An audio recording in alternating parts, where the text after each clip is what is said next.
বাংলাদেশ জামায়াতে ইসলামের পক্ষ থেকে চট্টগ্রাম মহানগরীর ২৯ নং পশ্চিম মাদারবাড়ি ওয়ার্ডে স্থানীয় ৩০০ রোজাদার পরিবারের মধ্যে ইফতার উপহার বিতরণ করা হয়েছে। পশ্চিম মাদারবাড়ি ডিটি রোড মহল্লার ঘাসফুল গলিতে আয়োজিত এই অনুষ্ঠানে প্রধান অতিথি হিসেবে উপস্থিত ছিলেন মহানগর জামায়াতের সেক্রেটারি এবং চট্টগ্রাম ২ ফটিকছড়ি আসনে জামায়াত মনোনীত সংসদ সদস্য প্রার্থী অধ্যক্ষ নুরুল আমিন। বিশেষ অতিথি হিসেবে উপস্থিত ছিলেন সদরঘাট থানা জামায়াতের আমির মাওলানা আব্দুল গফুর, সদরঘাট থানা জামায়াত ইসলামীর অ্যাসিস্ট্যান্ট সেক্রেটারি ফজলে ইলাহি মোহাম্মদ শাহিনের সৌজন্যে আয়োজিত এই অনুষ্ঠানে ইসলাম সর্দার, ডায়মন্ড গ্রুপের এমডি আজিজুল হক সহ সমাজের বিশিষ্ট ব্যক্তিবর্গ বক্তব্য রাখেন। প্রধান অতিথির বক্তব্যে অধ্যক্ষ নুরুল আমিন সমবেত জনগণকে উদ্দেশ্য করে বলেন, আমি জামায়াতের পক্ষ থেকে ২৯ নং ওয়ার্ডবাসীদের একটি ফুল উপহার দিয়ে যাচ্ছি। আশা করি আগামী নির্বাচনে আপনারা তার কদর করবেন। এরপর প্রধান অতিথি আগামী স্থানীয় সরকার নির্বাচনে ২৯ নং ওয়ার্ডে কাউন্সিলর প্রার্থী হিসেবে ফজলে ইলাহি মোহাম্মদ শাহিনের নাম ঘোষণা করেন এবং তার হাত ধরে সকলের সাথে কাউন্সিলর প্রার্থী হিসেবে পরিচয় করিয়ে দেন। অনুষ্ঠান শেষে ৩০০ রোজাদার পরিবারের মাঝে ইফতার উপহার বিতরণ করা হয়। সবার জন্য আমাদের ইফতার সামগ্রী, ইফতার উপহার বরাদ্দ আছে, কেউ হুড়ুহুড়ি করবেন না।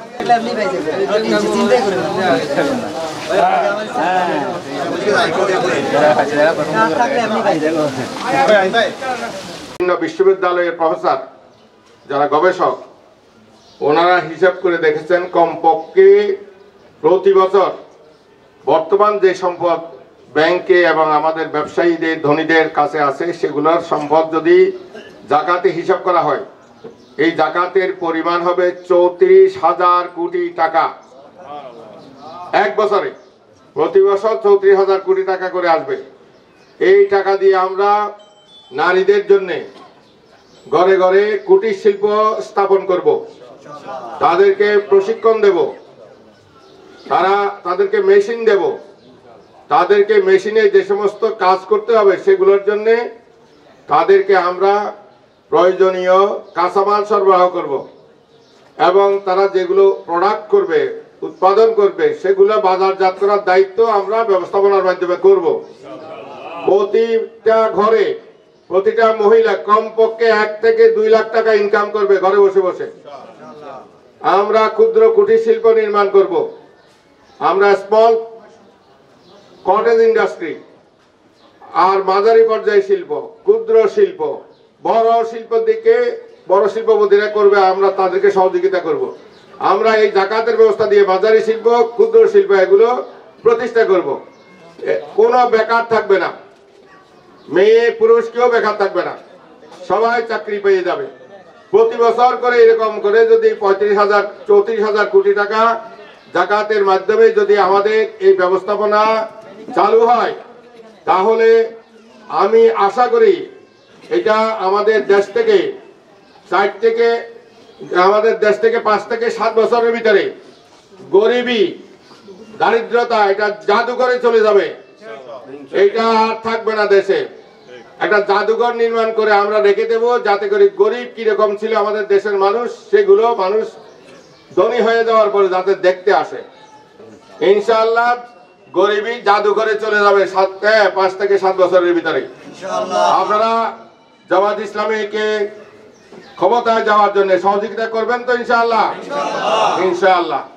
আমরা আপনাদের এই ওয়ার্ডে একটা ফুল, একটা সুন্দর মানুষ আপনাদের সামনে উপস্থাপন করছি, উপহার দিচ্ছি। আগামী নির্বাচনে, কাউন্সিলর নির্বাচনে আপনারা ওনাকে নির্বাচিত করে আপনাদের সেবা করার জন্য, আপনাদের খেদমত করার জন্য সুযোগ দেবেন ইনশাআল্লাহ। নামটা বলে দেই, আমাদের প্রিয় ভাই ফজলে ইলাহি শাহিন। কাউন্সিলর নির্বাচনে আপনারা সহযোগিতা করবেন ইনশাআল্লাহ। আর আমি তো সংসদ নির্বাচনের কথা ওনারা বলছেন যে ফটিকছড়ি, তো ওখানে যদি কারো বাড়ি হয় অথবা আপনার পাশে যদি ফটিকছড়ির কোনো মানুষ থাকে, তাদেরকে আপনাদের মাধ্যমে আমি সালাম পৌঁছাচ্ছি।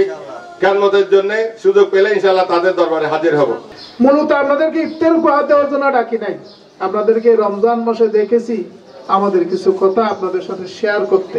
আপনারা আমাদের মেহমান, আমাদের হৃদয়ে যে আপনাদের জন্য দরদ আছে, আমাদের হৃদয়ে যে আপনাদের জন্য কিছু কথা আছে, যে কথা আমাদেরকে আল্লাহ রাব্বুল আলামিন আপনাদের কাছে পৌঁছে দেওয়ার জন্য দায়িত্ব দিয়েছে।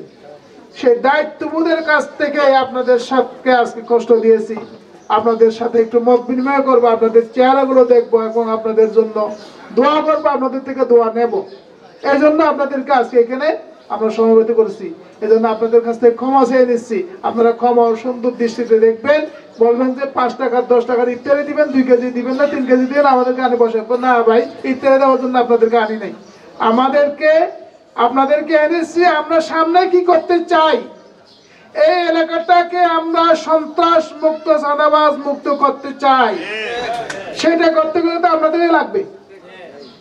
এই এলাকাকে একটি সুন্দর সুশৃঙ্খল সমাজ প্রতিষ্ঠা করতে চাই, সেটা করতে গেলে আপনাদেরকে লাগবে যে এই সমাজের একজন সুন্দর নারী, পুরুষ স্বর্ণ অলংকার পরে, সুন্দর শাড়ি পরে, ওই পানির ট্যাঙ্কি থেকে একবারে হেঁটে হেঁটে আপনার রেল লাইন ওই উপরে পর্যন্ত যেতে পারবে, কোনো কেউ ডিস্টার্ব করবে না। সেই সমাজ বিনির্মাণ করার কারিগর আপনারা। তা আপনাদেরকে সময় সময় যদি রাখি, আমরা সেই কথাগুলো বলতে না পারি, তাহলে তো আমরা হেরে গেলাম। এজন্য আমি অনুরোধ করতেছি আপনাদেরকে, যে কষ্ট দিয়েছি সেই কষ্টের জন্য আপনাদের কাছে মাপ চেয়ে নিচ্ছি, আপনারা মাফ করে দিবেন। নেতৃত্ব নির্বাচন করব, এমন লোকদেরকে আমরা চেষ্টা করব আমাদের দেশ পরিচালনার দায়িত্ব দিতে, যারা জনগণকে এই সামান্য উপহার দেওয়ার জন্য, সামান্য কিছুর জন্য যেন এই ধরনের গঞ্জনার সৃষ্টি না হয়। সম্মানিত উপস্থিতি, আমি বিগত 15 বছর থেকে বিভিন্ন জুলুম, নির্যাতন, জেল এবং নানান রকম ভাবে গঞ্জনা, লাঞ্ছনার শিকার হয়েও আপনাদের সাথে থাকতে চেষ্টা করেছি। আপনারা এটা জানেন যে আমি 15 সাল থেকে ফ্রি ফ্রাইডে ক্লিনিক, প্রতি শুক্রবারে ওষুধ সহ জনগণকে ফ্রি চিকিৎসা দেওয়ার একটা ব্যবস্থা করেছিলাম এবং দীর্ঘদিন এটা চালুও রেখেছিলাম। 18 সালের নির্বাচনের আগে ওসি সাহেব আমাকে এখান থেকে নিয়ে গেলেন, উঠায় নিয়ে যাই, আমাকে বলে যে আপনাকে সমাজসেবা করতে বলছে কে, আপনার কাছে কত টাকা আছে, আপনি কিসের সমাজসেবা করেন? সরকার কোটি কোটি টাকা নিয়ে বসে আছে, সরকার সমাজসেবা করবে। সরকার কি সমাজসেবা করছে নাকি? এই টাকা নিয়ে তারা বিদেশে পালাইছে। আমরা কিন্তু আমাদের সীমিত সামর্থ্য দিয়ে আমরা আপনাদের পাশে ছিলাম, আছি, থাকবো ইনশাআল্লাহ। আমরা সবসময় চাই আপনাদেরকে আমাদের সীমিত সামর্থ্যের মধ্যে সর্বোচ্চটা দিতে। তো আপনারা আমাদের জন্য দোয়া করবেন। ভবিষ্যতে ইনশাআল্লাহ আমরা যেন আপনাদের পাশে, আপনাদের খিদমতে, আমরা কোনো নেতা হতে চাই না, আমরা কোনো মানে বড় কিছু হইতে চাই না, আমরা আপনাদের খাদেম হতে চাই। আপনাদের খেদমত করেই আমরা যেন পরকালে আল্লাহর জান্নাত হাসিল করতে পারি, এটাই আমাদের কামনা। আপনারা আমাদের জন্য সবাই দোয়া করবেন এবং আমাদের সাথে ইনশাআল্লাহ সবসময় থাকবেন, এই কামনা করি এবং আপনাদের এই দোয়া চেয়ে আমি আমার বক্তব্য শেষ করছি। ওয়া মা তৌফিক ইল্লা বিল্লাহ। আসসালামু আলাইকুম ওয়া রাহমাতুল্লাহি ওয়া বারাকাতুহু।